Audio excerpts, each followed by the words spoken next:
Kisah Nabi Idris alaihi salam. Nabi Idris adalah keturunan keenam dari Nabi Adam alaihi salam yang lahir di Mesir. Beliau diberi nama Idris karena gemar membaca dan menulis. Nabi Idris merupakan nabi yang sangat pandai dan cerdas karena rajin belajar. Beliau adalah orang pertama yang dapat menjinakkan kuda liar. Setelah menjinakkannya, kuda ini dapat digunakan untuk tunggangan atau untuk mengangkat berbagai barang. Orang-orang yang melihat ini sangat keheranan karena tidak menyangka bahwa Nabi Idris bisa lebih cepat daripada mereka yang sedang berjalan kaki. Dengan adanya kendaraan ini, kaum Nabi Idris pun sangat terbantu dan menjadi semakin makmur.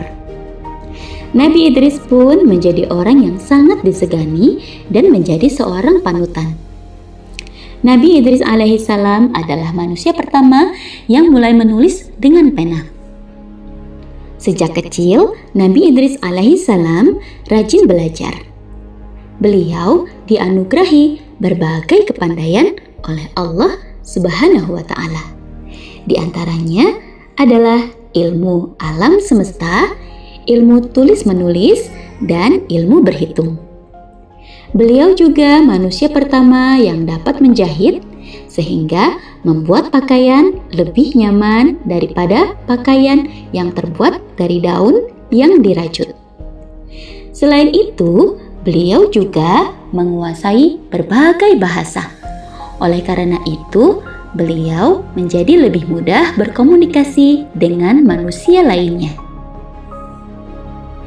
Dengan ditemukannya berbagai teknologi oleh Nabi Idris, hal ini menjadikan beberapa keturunan dari Qabil, putra Adam alaihissalam, menjadi iri.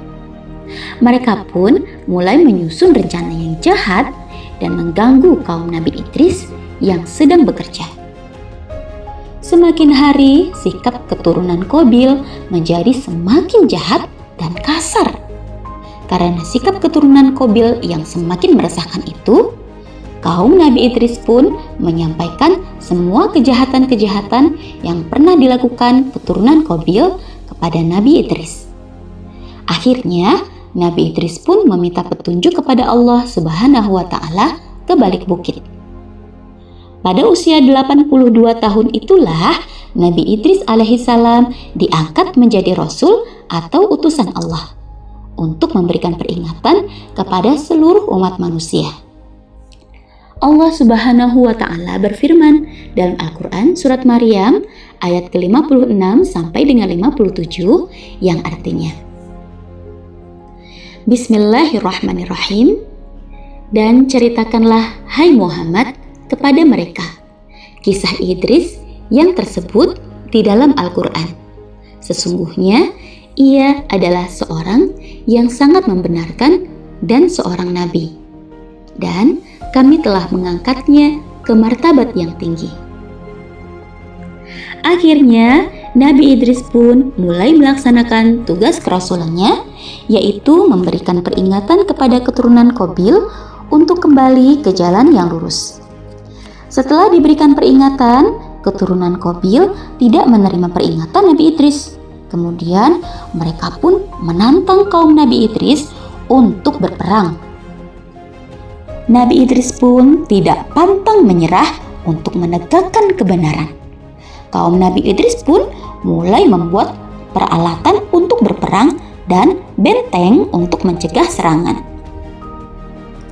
Akhirnya peperangan pun tiba.